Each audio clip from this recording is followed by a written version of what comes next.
E a história começa mostrando a cidade Linhai, no Reino Dragão, onde incontáveis monstros de outro mundo invadiram o mundo real, trazendo um grande desastre para a humanidade. Por sorte, o destino às vezes dá uma ajudinha. Um selo misterioso apareceu nas mãos de todos os humanos, despertando diferentes habilidades por causa daquela marca. Desde então começou a chamada Era da Troca Universal de Classe. Entre todos os humanos despertados, existiam apenas 3 classes míticas: o Mestre da Espada Fantasma da Nação Farol, conhecido como Alpha, o Dragão Infernal, chamado Restivo, e o Rei Mago do Gelo, o poderoso Kuo Shi-Chan. Por causa da força absurda desses 3, eles sempre estiveram na linha de frente nas batalhas contra outro mundo. Um século antes, no Reino do Dragão, também surgiu um homem extremamente talentoso, conhecido como o mais forte de todo lugar, o Shu Luo. Ele era tão poderoso que levou apenas 10 anos para quebrar todos os recordes da China, se tornando o primeiro a alcançar 70 mundos, derrotando vários monstros e conquistando aquele planeta inteiro. Mas mesmo alguém tão forte assim, não era invencível. Durante a invasão da onda mais poderosa de bestas de nível 9, Shu Lu enfrentou sozinho aquela fenda. Ele conseguiu defender o Reino do Dragão, mas sacrificou a própria vida para isso. Aquele dia marcou o centenário da morte heróica do lendário Shu Lu. No memorial da capital, milhares de profissionais se reuniram para prestar homenagem aos feitos dele. Enquanto isso, as estatísticas mostraram que o país tinha 12,5 milhões de despertados, o maior número em 100 anos. Entre eles, os alunos de nível inicial representavam cerca de 10%,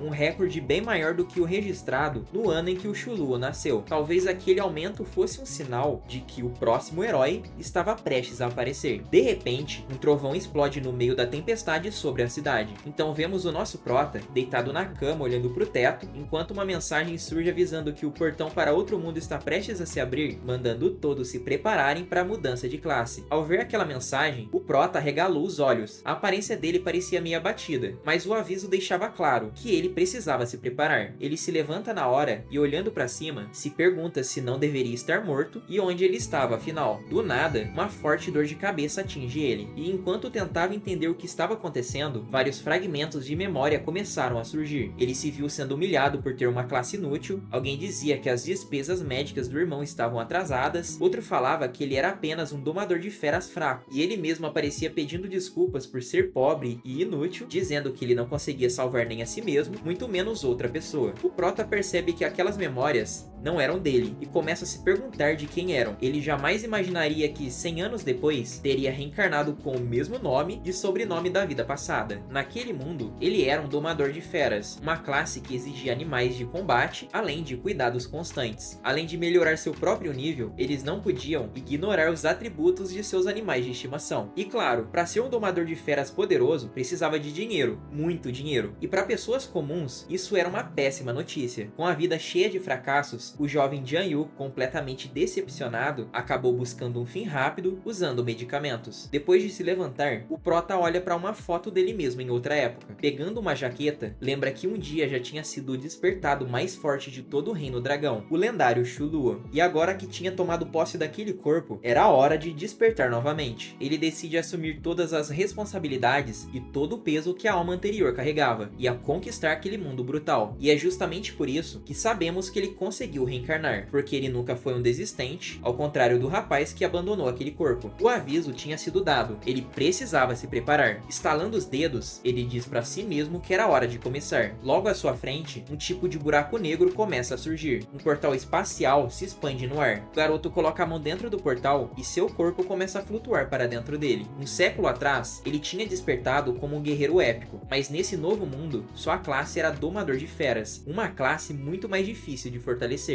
Já dentro do portal, o sistema começa a notificar o prota sobre suas recompensas. Ele recebeu 221 bilhões, 66 milhões e 496 mil pontos de energia por ter derrotado a onda de monstros de nível 9. Ganhou ainda uma conquista mítica, chamado Inigualável de Outro Mundo, e foi premiado com o Oráculo Supremo. O item foi usado automaticamente, dando a ele um buff permanente, um aumento de 10 mil vezes no ganho de energia online e offline do outro mundo. Além disso, os ganhos offline ainda foram multiplicados por 999 vezes, resultando em 221 trilhões, 44 bilhões, 389 milhões, 350 mil e 400 pontos de energia. Ele ficou extasiado ao perceber que, mesmo tendo ficado offline por 100 anos, as recompensas da última defesa ainda estavam lá e eram gigantescas. Por fim, o prota prota recebe um reset de classe, permitindo que ele escolha uma entre as 7 classes míticas. O cavaleiro, que era o cavaleiro da perdição morto-vivo, o guerreiro, que era o espadachim sombrio, o assassino, ceifador das sombras, o sacerdote, sacerdote sagrado, o mago, maestria de fogo infernal, arqueiro, caçador de fantasmas e o domador de feras, o necromante. Ele lembra que 100 anos atrás despertou como guerreiro de alto nível, mas a classe mais forte naquele mundo era o domador de feras, extremamente difícil de evoluir. Porém, como conseguiu reencarnar e ainda tinha recompensas acumuladas por todo aquele tempo, ele escolheu a profissão de necromante. O sistema o parabeniza pela escolha e ele começou com 100 estrelas de crescimento. A força dele agora está em um nível totalmente mítico. Seus atributos sobem para outro patamar e ele ganha várias habilidades incríveis. Feras só podiam ter a inteligência aumentada através de recompensas de missões. Já os necromantes podiam evoluir, capturar monstros e torná-los seus próprios. Em sua vida passada, ele tinha limpado 70 mundos em apenas 10 anos, se tornando o top 1 da China. Mas agora nessa vida começava em um nível mítico e queria trilhar o mesmo caminho, só que dessa vez para se tornar o top 1 do mundo e o mais forte entre todos. O sistema avisa que ele está entrando no primeiro mundo, chamado Fonte dos Pesadelos, e ele é teleportado para uma zona segura. Dentro dessa zona, combates eram proibidos. O sistema pergunta se ele quer continuar usando o nome Shulua, mas ele recusa e muda para Zero. Seu objetivo era superar a existência do Shulua, ultrapassar tudo e todos e se tornar o Zero. As pessoas teleportadas junto com ele começaram a analisar o lugar, algumas empolgadas, outras confusas, já que o ambiente era pacífico. Nesse momento, o sistema anuncia a primeira missão visível. A missão do primeiro mundo era quebrar o padrão apocalíptico daquele lugar, eliminando a escuridão que o cercava. Eles precisavam derrotar 1000 monstros e coletar 10 moedas de prata. Depois disso, seriam teleportados para o boss. Derrotando o boss, desbloqueariam um segundo mundo. Esse formato já era familiar para ele, então ele decidiu comprar algum equipamento e começar logo. Assim que chega na loja, é recebido pelo dono, que pergunta como podia ajudar. Não havia nada diferente no sistema da loja, e como era uma loja básica, seus melhores itens eram de 1 estrela. O dono nota o comportamento dele e diz que poderia conseguir algo melhor, mas custaria mais. O garoto jogou uma bolsa no balcão, dizendo que ali dentro tinha 100 moedas de cobre e pede um cajado de 1 estrela. O vendedor entrega, agradece e diz que ele podia voltar a qualquer momento. As pessoas ao redor ficaram confusas, se perguntando por que ele gastou todo o dinheiro inicial só em uma arma, pois seria melhor ter comprado um conjunto completo. O prota agradece pela dica e se afasta. Uma garota pergunta se apenas armas com classificação de estrelas podiam refinar seus atributos para aumentar o ataque. Um cara respondeu que refinar exigia energia alternativa, que era um recurso raro, então seria burrice gastar isso num equipamento de 1 estrela. Mais distante, ele continuou andando, ignorando a conversa. Mesmo sendo desprezado, achando que ele não sabia o que fazia, ele não se importou. Para novatos, gastar tudo em um item básico era realmente burrice. A energia alternativa que um jogador comum obtém ao matar monstros é extremamente limitada, então ninguém refinaria um item de 1 estrela. Mas no caso dele, era diferente. Ele sabia exatamente o que queria. Usando a energia para evoluir a arma, o custo de refinamento aumentava conforme ele tinha sucesso, e enquanto o custo subia, a taxa de sucesso caía. Mas mesmo assim, ele continuou refinando sem parar até elevar o equipamento ao nível máximo possível. No total, foram 132 tentativas, gastando apenas 985 pontos de energia, e para ele era quase nada. Agora o cajado tinha mais 26 de poder de ataque mágico, com mais 2 de inteligência, e a cada ataque, o inimigo entrava em um estado de queimadura por 3 segundos, perdendo 20 de vida por segundo. Com isso, as preparações dele estavam completas. Agora sim, o verdadeiro show ia começar. A partir daquele momento, o pesadelo dos novatos estava oficialmente começando. No meio de uma floresta do primeiro mundo, um garoto batalhava contra um mutante gigante usando uma espada. Ele até conseguiu desviar do ataque, mas o bicho era forte demais. Quando o monstro rugiu, o garoto travou de medo. Mesmo sendo um monstro básico, o HP era absurdo e ele quase não causava dano. Pior ainda, se o monstro acertasse um único golpe, já era game over instantâneo. Eles iam acabar dentro de um caixão antes da hora. Do nada, uma esfera mágica surgiu bem no meio da luta e acertou o monstro com tudo. O garoto e a colega deram um pulo de susto ao ver aquela magia aparecer, enquanto o sistema avisava que o cajado tinha ativado um efeito especial. Zero se aproximou do monstro caído e finalizou sozinho. O sistema apareceu na tela informando mais 2 de experiência e mais 10.000 de energia alternativa, graças ao bônus absurdo que ele tinha. Enquanto isso, jogadores normais só conseguiam derrotar monstros fracos formando grupos. O Zero era uma outra história. O grupo ficou olhando para ele totalmente impressionado, tentando adivinhar se ele já era um veterano. Era difícil imaginar alguém tão no começo com tantos recursos recursos assim. Ainda assim, Zero percebeu um problema ao derrotar os monstros de nível 1. A XP era baixa demais para upar, e naquele mundo só existiam criaturas fracas, ratos mutantes, aranhas venenosas, escorpiões blindados, javalis selvagens e o boss, o rei javali violento de nível 10. Como ele ainda estava no nível 1, a melhor escolha seria caçar monstros de nível 3 para cima. Eles ficavam perto de uma fábrica abandonada. Zero já estava indo embora quando o espadachim gritou oferecendo o grupo. As garotas tentaram dar em cima dele, mas Zero não era gado. Soltou um olhar de puro desprezo e só disse que não precisava e saiu andando. O garoto do grupo até pediu desculpas tremendo. Eles perceberam que a aura dele era muito mais intimidadora que qualquer monstro da área. E aí notaram para onde ele estava indo, direto para a fábrica abandonada, onde os monstros eram bem mais fortes. Será que ele planejava enfrentar tudo sozinho? Dentro da fábrica, um rato tentou atacar Zero, mas com um único movimento, ele derrotou vários monstros ao mesmo tempo. Ganhou XP, subiu pro nível 2, recebeu mais 30 de vida, mais 12 de mana e mais 6 pontos de atributo. E agora, precisava de 250 de XP para upar de novo. Ele começou a esmagar aranhas venenosas como se não fossem nada. Um golpe e acabou. Assim que chegou no nível 3, ganhou as mesmas recompensas. E agora precisava de 1000 de XP para o próximo nível. Zero foi deixando um rastro de destruição gigantesco atrás de si, até desbloquear sua primeira barra de habilidades, a Bola de Fogo. Ele não imaginava que até o bônus de aprimoramento das classes míticas seriam 6 vezes maior do que as das classes comuns. Depois de subir 3 níveis seguidos, ele tinha 18 pontos de atributo para distribuir. Magos e domadores seguiam caminhos parecidos, mas Zero sabia o essencial: precisava garantir conjurações rápidas e estáveis. Agilidade ficaria para depois. Classes comuns quase não investiam energia em habilidades iniciais, porque era um desperdício no futuro. Mas Zero tinha energia até demais, mais do que conseguiria gastar. Então começou a maximizar sua bola de fogo sem hesitar. Ele foi colocando os pontos, aumentando o dano de magia em 140% do valor original, e ainda havia espaço para melhorar mais depois do segundo despertar. Olhando o sistema, percebeu que se conseguisse chegar ao nível 2 após completar as 2 missões do mundo, poderia enfrentar o boss supremo e concluir o primeiro mundo. Enquanto pensava nisso, ouviu uma voz chamando por alguém. Zero olhou para o lado e viu uma porta enorme. Ele abriu e entrou, e ali tinha um homem caído no chão todo ferido, faltando uma das pernas. Zero suspirou fundo. Mesmo com morte permanente naquele mundo, aquilo não era diferente de um jogo comum. Existiam NPCs assim, com missões trágicas. O NPC contou que sua família foi dizimada pelos monstros e pediu ajuda para se vingar. O sistema perguntou se ele queria aceitar a missão, que eram derrotar 30 escorpiões dentro da fábrica. Como Zero sabia que as recompensas de missões eram melhor do que drops de monstros, e ele só tinha um cajado, aceitar era a melhor escolha. Na interface, apareceram os objetivos, que era eliminar 30 escorpiões. As recompensas eram 500 de experiência, uma moeda de prata, 300 de energia alternativa e um equipamento. Zero suspirou fundo e seguiu em frente, entrando mais fundo na fábrica escura. Tinha mais do que monstros escondidos ali, mas o foco dele era a missão. Fazia muito tempo que não via escorpiões blindados daquele nível, e isso até o animou. Eram monstros de nível 5 com defesa alta, vários agrupados no mesmo lugar. Os escorpiões avançaram de uma vez contra o Zero, mas ele não recuou nenhum centímetro. Começou a conjurar uma magia enquanto puxava o cajado. Bola de fogo. A magia acertou a cauda de um deles. O escorpião usou investida, forçando o Zero a saltar pro lado. Na queda, ele desceu com força bem em cima do monstro, causando uma explosão gigantesca. Ganhou XP e muita energia. Mesmo tendo energia de sobra, seu nível ainda era baixo, então não podia usar magia tantas vezes, pois a mana acabava rápido. E ele sabia, quando o número de escorpião cai, o escorpião imperador aparece. E apareceu. O boss daquela área surgiu avançando contra ele. Zero sabia que precisava derrotá-lo rápido ou ficaria sem mana. Zero lançou a super bola de fogo que atingiu o boss, mas o dano foi baixo demais. A carcaça daquele bicho era muito mais dura do que a dos outros. O escorpião imperador tentou esmagá-lo com as pinças, mas Zero saltou para perto e lançou outra magia direto no ponto fraco. Dessa vez o monstro gritou de dor. Zero conseguiu imobilizar o boss por alguns segundos, mas isso drenou toda a mana dele. Ainda assim, era o último escorpião da missão. Derrotando ele, acabaria tudo. Ele avançou para finalizar o monstro, mas do nada, alguém saltou por trás dele com uma espada, pronto para arrancar a cabeça do Zero. O guerreiro gritou que eles completariam a missão e ficariam com o drop. Zero não reagiu de imediato, apenas desviou do golpe com um movimento mínimo e sorriu, dizendo que finalmente decidiram aparecer. O assassino entrou em pânico, perguntando se o Zero já sabia que eles estavam ali. Zero sabia fazia muito tempo. Eram pessoas que usavam táticas covardes, esperavam os outros lutarem e roubavam o resultado resultado final, mas escolheram a pessoa errada. Zero começou a conjurar uma magia massiva. O inimigo arregalou os olhos, sem entender como ele ainda tinha mana. A explosão engoliu o cara inteiro, virando churrasquinho na hora. O companheiro dele começou a surtar, mas Zero já estava atrás de outro. O homem perguntava desesperado como Zero ainda tinha mana. Foi então que o Zero percebeu que ele não era um novato, e respondeu que se não tivesse fingido estar sem mana, eles não teriam mostrado a cara. Ao derrotar o escorpião, o sistema informou que o Zero desbloqueou um efeito de classe necromante, que era a colheita de almas, e perguntou se queria transformar o monstro em pet. Zero percebeu que tinha dado muita sorte aquilo ativar tão cedo, e mandou absorver na hora. Uma chama negra surgiu aos pés dele, e o inimigo que restava ficou paralisado de terror ao ver aquilo. Zero obteve seu primeiro pet, o escorpião imperador de qualidade comum. A aura dele, que já era assustadora, ficou ainda mais sinistra. O pet tinha atributos altos, habilidades exclusivas e o melhor de tudo, lealdade infinita. Logo o sistema avisou que dava para evoluir o pet para elite consumindo energia. Zero nem pensou duas vezes, gastou tudo o que precisava e evoluiu o escorpião imperador do rank D direto pro rank A com um único clique. O outro cara começou a tremer, perguntando quem o Zero era, porque não existia no mundo um domador comum capaz de fazer aquilo. Zero respondeu que sentiu que estavam observando desde o momento em que ele recebeu a missão, e sabia que a ideia deles era emboscá-lo na hora de derrotar o boss. Chorando de desespero, o cara percebeu que tinha escolhido o alvo errado para mexer e precisava fugir o mais rápido possível. Mas Zero apenas sorriu e mandou seu pet mostrar sua força. No instante seguinte, a pinça do monstro perfurou o estômago do rapaz, deixando ele de joelhos no chão. Ele começou a implorar por sua vida, mas Zero não mostrou misericórdia, dizendo que quem se torna um predador precisa aceitar que pode virar a presa a qualquer momento. Voltando ao NPC, ele agradeceu ao Prota pela vingança e disse que a partir daquele momento o consideraria como irmão. As recompensas eram excelentes. Ele ainda ganhou 2 novas peças de equipamento, além de subir mais um nível. O primeiro equipamento que recebeu foi um colar mágico, que aumentava sua mana. O segundo era uma bota de ferro, que fornecia defesa física e mágica. Ele imediatamente refinou ambos ao máximo, liberando novos atributos e já equipou tudo na hora. Com esses novos itens, ele poderia chegar ao nível 5 ainda mais rápido. Foi então que algo no sistema chamou sua atenção, uma notificação diária. Um reino secreto havia aparecido naquele mundo e ficaria ativo por 1 hora. O sistema recomendava desafiá-lo para receber grandes recompensas. Várias pessoas já estavam reunidas no local, lendo o mesmo aviso que apareceu para o Zero. O nível do reino não era tão acima do seu, e as recompensas para os primeiros que concluírem eram muito boas. Isso deixou o Zero empolgado para limpar aquela área. O cara no meio da multidão gritou perguntando se alguém queria formar um grupo, já que os primeiros a terminar seriam bem recompensados e poderiam ficar ricos. Mas o garoto deu um passo à frente e disse que, estando apenas no nível 5, eles não tinham chance contra os monstros daquele reino e ganhariam as recompensas à custa de suas próprias vidas. Mas o cara respondeu que era exatamente por isso que precisavam formar uma equipe. Se aproximando, o Zero percebeu que havia muitas pessoas interessadas em desafiar o reino secreto. De repente, alguém mandou ele sair da frente porque o presidente estava passando. Era um cara usando uma armadura dourada que realmente parecia forte. O Zero ficou sem entender quem era aquele sujeito, mas sua chegada foi tão chamativa que ficou claro que ele era alguém importante. Explicaram que ele era o filho do homem mais rico de Linhai, dono das 3 maiores farmácias da cidade, com bilhões em patrimônio. As pessoas ali o chamavam de jovem mestre, e todos os seus subordinados estavam usando conjuntos completos de equipamentos de 1 estrela. Nesse momento, uma garota surpresa chamou Prota pelo nome Jayu. Ele percebeu que era a ex-namorada do dono original do corpo que ele estava habitando. O nome dela era Lin Yuyer. Ela se aproximou com clara intenção de humilhá-lo por ser apenas um domador de feras que nem conseguia pagar o aluguel, mas queria tentar um reino secreto de nível 5. Com frieza, ele perguntou se ela tinha algum problema com isso, deixando a garota chocada, já que ele deveria estar se rebaixando diante dela pedindo outra chance, e ele nunca tinha sido tão frio assim antes. Ainda tentando humilhá-lo, ela se aproximou do cara rico e disse que apenas pessoas fortes como o jovem mestre tinham capacidade de enfrentar aquele reino. O cara aproveitou o momento para se juntar à garota e zombar do Prota perguntando como era a sensação de ser chutado quando já estava caído, dizendo que ele não deveria se agarrar às coisas. O Zero respondeu dizendo que ela era apenas um sapato velho que ele já não usava, então se o outro quisesse ficar com ela, podia pegar sem problemas. Isso deixou a garota furiosa, machucando profundamente o ego dela. Ela gritou pedindo para o jovem mestre Yao ensinar uma lição ao Prota, dizendo que ele estava sendo arrogante demais. Mas o Zero apenas deu um aviso rápido, dizendo que eles deveriam valorizar as próprias vidas, pois ele não estava ali para brincadeiras. Gritando que aquilo eram só ameaças vazias, a ex-namorada disse que ele era muito mais fraco que o Yao. O cara tentou analisar os status do prota, mas não conseguiu ver nada. Achou estranho ele esconder seus atributos de propósito. Para evitar ser humilhado, ele levantou a mão e disse que estava na hora de entrar no reino secreto. Ele não tinha tempo para perder com alguém tão patético quanto o prota. Yao reuniu seus subordinados e perguntou se todos tinham o pergaminho de ressurreição. Eles confirmaram que sim, e ele disse que era hora de limpar o reino. O grupo ficou animado e começou a entrar no portal. Alguém se aproximou do Zero e disse que ele precisava aceitar a realidade. Os fracos não podiam competir com gente tão forte e rica. Mas o prota respondeu que, se a pessoa se considera fraca, deveria procurar uma forma de se tornar forte. Na vida passada, ele era pobre e fraco e mesmo assim se tornou o top 1. As pessoas acharam que ele estava apenas fingindo ser forte. Também comentaram que pergaminhos de ressurreição eram muito caros, mas todo o grupo do Yao tinham vários, algo normal para alguém tão rico quanto ele. Eles acreditavam que o prêmio do passe inicial ficaria com a Guilda Suprema, sem dúvidas. Esses reinos geralmente tinham vários bosses guardando o caminho, e com a força atual do prota, ele não tinha certeza se conseguiria lidar com todos sozinho, a menos que ele e seu pet chegassem ao nível 5 com o equipamento certo e habilidades maximizadas. Só assim ele poderia garantir a vitória. Ele ficou parado olhando para o portal, enquanto o restante do grupo começa a se dispersar. Talvez fosse melhor deixar que eles lidassem com aquele reino, enquanto ele continuava ficando mais forte. O grupo do Yao começou a entrar no reino secreto, confiantes de que conseguiriam limpar tudo sem dificuldade. A ex-namorada do prota questionou o cara sobre por que ele não vingou ela quando foi humilhada. Ele respondeu que havia gente demais ali, e que eliminar alguém sem um bom motivo poderia prejudicar sua reputação. Então não valia a pena, mas que ela não precisava se preocupar. Mais cedo ou mais tarde, ele faria o prota se ajoelhar diante deles e implorar por perdão. Isso deixou a garota agradecida. Enquanto isso, o Zero estava enfrentando monstros e pensando sobre o sistema de pets da própria classe. Ele lembra que os pets da sua classe precisavam da mesma quantidade de experiência que ele para subir de nível. Por sorte, pets da classe necromante requerem apenas metade da XP do mestre, o que deixava tudo mais fácil. Então ele continuou o massacre de monstros. Algumas pessoas próximas observavam a luta, impressionadas com o poder do garoto. Um deles até se arrependeu de ter zombado do prota mais cedo. As garotas local ficaram interessadas em entrar no grupo dele e começaram a tentar seduzi-lo, mas ele simplesmente passou reto, dizendo que não queria nada do que elas tinham a oferecer. O sistema avisou que o reino secreto fecharia em 10 minutos e o Zero lembra que equipar seu pet aumentaria a defesa dele. Com isso, ele poderia transformar o escorpião imperador em um tanque perfeito. Os atributos do pet permitiriam que ele focasse apenas em causar dano nos bosses, e com os equipamentos que restauravam mana, ele poderia usar magia de bola de fogo de forma contínua e eficiente. Ao entrar no portal do reino secreto, ele pensou que 10 minutos seriam suficientes. Logo após isso, ocorreu uma explosão e 2 homens ficam gravemente feridos. Um deles era o próprio Yao. Eles eram de nível 2, enfrentando um boss de nível 7, e os monstros daquele reino eram fortes demais. O subordinado de Yao sugeriu que eles apenas tentassem sobreviver e escapassem o mais rápido possível. No mesmo instante, o cara percebe algo e, olhando para trás, vê alguém se aproximando. Quando viu que era o prota, Yao perguntou o que ele estava fazendo ali e se tinha ido tentar limpar o reino sozinho. O Zero não respondeu, apenas exibiu um sorriso arrogante. Yao ficou irritado, perguntando o que ele estava rindo e dizendo que iria dar uma lição nele, mas seus companheiros insistiram que eles deveriam ir embora. Ao saírem, Yao falou que seria até melhor se o prota fosse derrotado ali dentro, porque assim ele nem precisaria fazer isso. Logo depois, o sistema dá as boas-vindas ao reino secreto da cidade do juízo final. A missão dele era derrotar um guardião, um escorpião de nível 7. O Zero comentou que finalmente todos foram embora e segue diretamente ao monstro. O chão à sua frente começa a rachar e uma cauda com pinças surge bem na frente dele. O chefe era gigantesco, com atributos absurdamente altos comparados aos dele. Era o esperado do líder dos escorpiões. Uma barra de vida muito maior que a dos monstros comuns. Isso o deixava ainda mais empolgado e ele logo ordenou que seu pet atacasse. Os 2 escorpiões começaram uma batalha intensa e com o equipamento do pet, nem mesmo um boss de nível 7 conseguia causar dano nele. Enquanto isso, o Zero disparou várias bolas de fogo, causando um dano massivo no boss sem muita dificuldade. Até que em um certo momento o boss virou para ele, já que o nível de ameaça estava ficando alto demais. O escorpião pet rapidamente se posiciona entre eles para proteger o seu mestre, e o Zero aproveitou para conjurar várias bolas de fogo de novo, acertando o monstro diretamente a queima-roupa. O boss começou a sangrar e a se cansar, cada vez mais tomado pela fúria, enquanto preparava seu próximo ataque contra o garoto. Ele causou um tremor violento no chão, fazendo o Zero recuar com um salto e acertar o boss boss com mais um ataque devastador. No fim, o boss é derrotado sem muito esforço por parte do Prota. Ele simplesmente não era páreo. O sistema parabenizou o Zero por ser o primeiro a limpar o reino e ele recebeu um novo equipamento junto com o pergaminho secreto. Lá fora, todos ficaram chocados com o anúncio. Eles também viram que o jogador Zero havia completado o reino. Ninguém sabia quem era esse jogador e ninguém viu o Prota entrando no portal, mas todos estavam impressionados com a força dele. A ex-namorada comenta que naquele momento, a maioria ainda estava entre os níveis 1 e 3, enquanto o guardião era nível 7, querendo saber como ele poderia ter tanto poder tão cedo. E El perguntou se poderia ter sido seu ex-namorado. Eles tinham visto ele entrar no reino e poucos minutos depois o anúncio apareceu para todos. Ela diz que isso era impossível, que alguém como ele jamais seria tão forte, muito menos forte o suficiente para derrotar um boss de nível 7 sozinho. E El acreditou nas palavras dela e achou que podia ter sido outra pessoa. Enfiando a espada no chão, ele diz que quem derrotou aquele boss definitivamente não era alguém comum. Então gritou dizendo que quer descobrir quem era o jogador Zero e prometeu uma grande recompensa para recrutá-lo para a Guilda Suprema. E na hora todos concordaram. Ainda dentro do reino, o Zero conseguiu transformar até o boss em seu pet. Agora ele tinha 2 escorpiões monstruosos seguindo suas ordens. A taxa de drop de monstros lords era bem maior que a de monstros comuns. Eles sempre deixavam cair mais dinheiro e até projetos de equipamentos. Mas o mais importante de tudo era o pergaminho que ele recebeu. Esses pergaminhos tinham um valor absurdo no mercado, porque podiam ser aprimorados com pouca energia e as pessoas pagavam milhares de moedas por eles. Sem nem pensar, Zero o atualizou com apenas um clique e elevou o pergaminho até o nível rei, fazendo com que ele passasse a valer centenas de milhares de moedas. Ele até podia vender aquilo, afinal, nunca houve um pergaminho secreto naquele nível,